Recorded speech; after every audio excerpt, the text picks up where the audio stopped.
Okay, magandang araw po sa inyo mga brothers. Welcome po sa aking channel. Ito, meron naman tayong bisita rito na dumayo.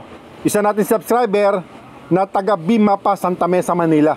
Dumayo sa atin dito para ipaayos ng kanyang motor na TMX 155 CDI. Ang issue nitong motor na to, yung kanyang overflow. Hindi na rin matapos-tapos ang istorya at pinagawa na niya, hindi pa rin po maayos. At ang isa pang problema, yung kanyang magneto kit. Sa kanyang magneto, tumatagas po yung kanyang langis. Kaya ipapaayos niya po ito mga brothers. Kasama po yung kanyang karburador, nag-overflow, at saka yung kanyang speedometer. Dahil pinagawa daw to, nagkabaligtad po ang kabit. Hindi na rin nila matanggal. Kaya dinala po sa atin dito sa atin sa Binangonan para ipaayos itong kanyang motor. Pero bago natin simulan ito mga brothers, kung napasya sa channel, huwag niyo po sanang kalimutan na mag-subscribe, pakipindot po notification bell button. Piliin niyo po yun para updated po kayo sa mga video na aking i-upload, okay?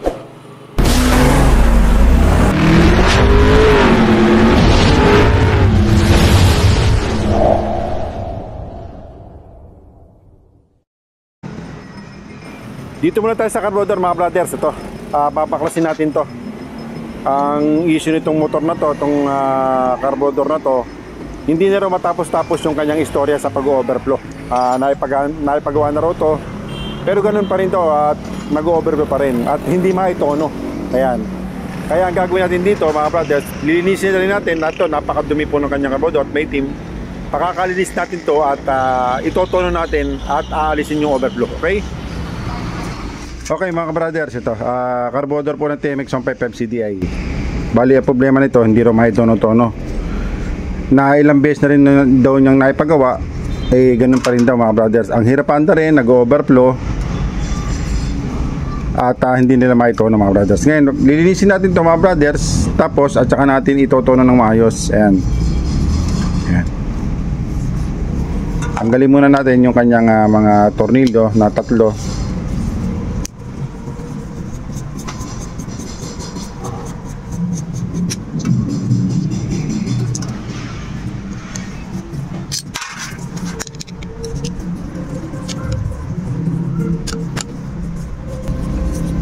Haba ng tornilyo nyo.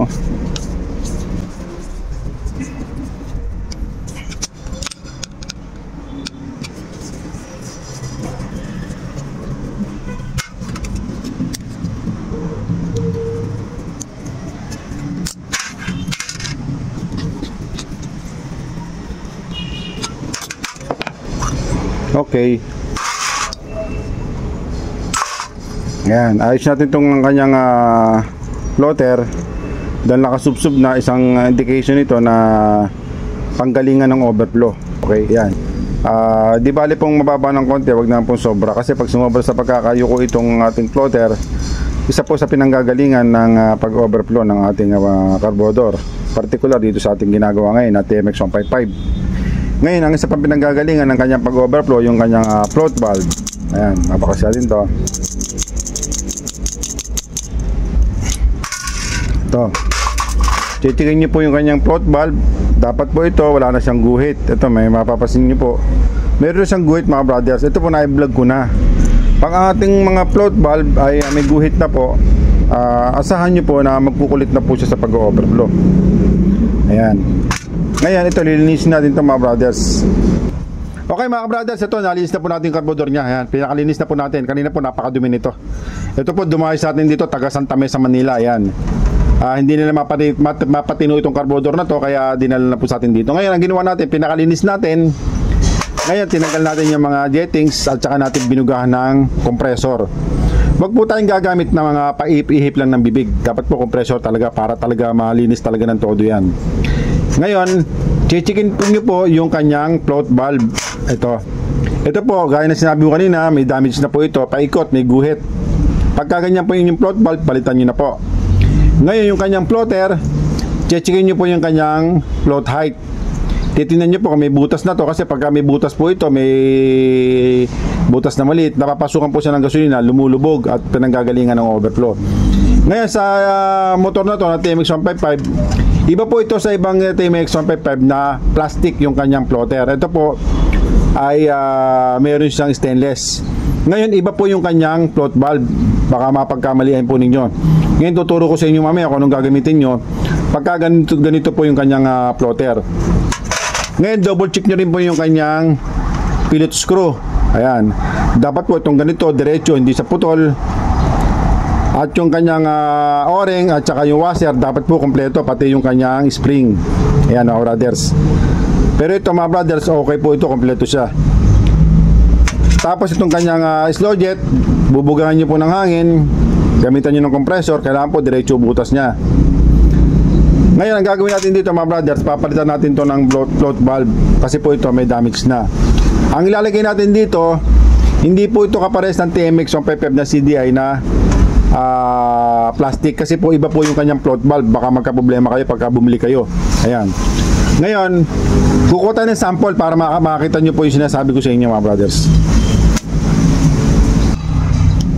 Ito po yung TMX na yung plastic yung kanyang floater. Ayan, kung mapapansin nyo po, iba po ito dito sa ginagawa natin. Ito po may kalawit, pero ito wala. Kaya hindi po pwede itong TMX na isa. Ngayon gagawin natin dito, pag wala po kayo makita na ganitong klase, ang kukunin nyo po pang Mio. Ito mga brothers, pang Mio Sporty. Kukunin nyo lang po itong kanyang float valve.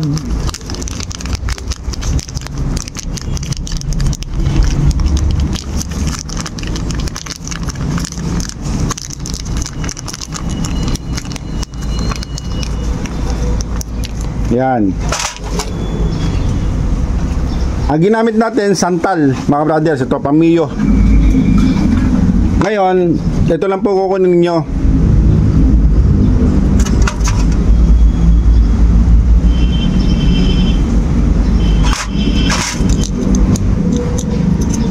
Yan. Sakto lang siya mga brothers. Ngayon yung kanyang slow jet, lagay nyo.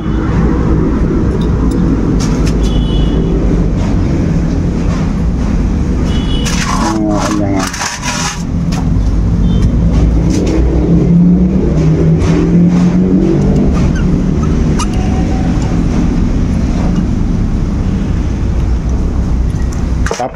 tapos yung kanyang pilot screw, yan.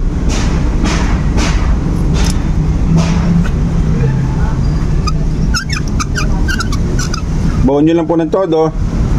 Ngayon, titingnan nyo po yung dulo dito, kailangan po paglalagpas. Yung eksakto lang po siyang nakasara. Ayan. Ayan, nakalagpas na ng konti. Ilabas nyo lang po ng konti, pasok nyo lang ng konti. Ayan. Ayan. Tsaka kayo magbilang ng 2 media. Ayan, ang kalahati. Isa't kalahati. Dalawa't kalahati. Ayan. Okay, ngayon sarado na po natin mga brothers. Ayan o, ganda ng kanyang pagkakaano. Hindi na po panggagalingan ng floater. Huwag nyo pong ganyan. Kailangan po okay. O di baling bumaba ng konti, walang problema. Pero ito, eksakto na po natin mga brothers. Yan. Pagka nagkulit pa, babaan nyo lang ng konti. Ngayon sarado na po natin mga brothers.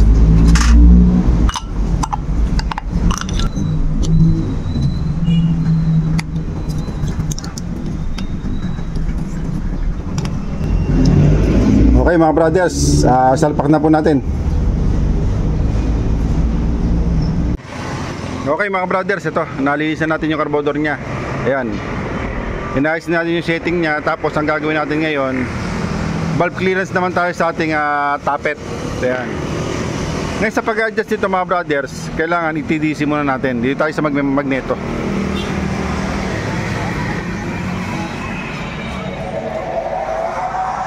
Ito, dapat po naka-TDC. Itong letter T, yung top, itapat nyo po sa kanyang marking.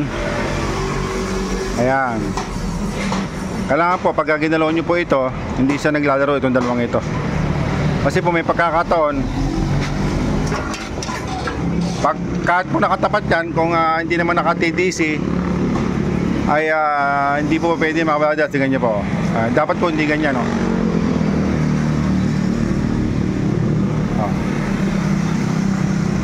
Pagka ganyan po, isang ikot pa.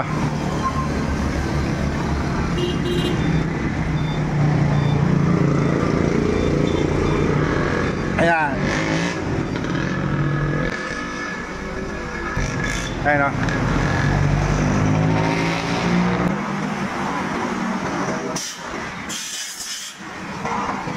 Ngayon, gamit kayo ng filler gauge. Ayan. Ang sukat niya, 0.003. Katumbas po noon, 0.08. Ayan o, ang luwag oh. Kaya ito, matigas padyakan kasi sobrang laki ng clearance. Adjust natin yan mga brothers. Update ko kayo mamaya. Okay mga brothers, ito ang valve clearance po nito dito po sa kabila, ulitin ko sa ating intake kaya 0.08. Parehas yan ha. Ayan. Ngayon dapat to marunong kayong gumamit ng filler gauge. Hindi po dapat sobrang luwag. Kasi po kahit na 0.08 yan, pag inanon nyo maluwag, lumalabas po yung 0.10. Ayan. Ang katumbas po nun sa inches 0.003. Okay na to. Ngayon tatakpan natin to. Tapos yun namang magneto kit dahil may tagas. Okay, tapos checkin natin tong spark plug nya. Okay mga brothers, ito natapos na natin yung ating ginawa na dumayo sa atin dito, taga Bimapa, Santa Mesa, Manila. Bali ang ginawa po natin dito, yung kanyang carburetor, inayos po natin. Yung kanyang tappet valve clearance, inadjust po natin. Yung kanyang speedometer, kasi po itong speedometer nya, isang malakanyang problema dahil hindi raw matanggal-tanggal dahil pinasok po ng mali yung kanyang speedometer na bakal mga brothers. Inayos na rin natin yan mga brothers. Tapos yung magneto kit dahil tumatagas. Ayan, one click na po ito kasi kanina hindi na po rito to. Ang isang problema nya, napakahirap to paanda rin mga brothers at saka nag-overflow. Inayos na rin natin yung kanyang carburetor, yung kanyang float valve, inayos natin yan, okay? Ayan. Ito po, taga Santa Mesa, Manila.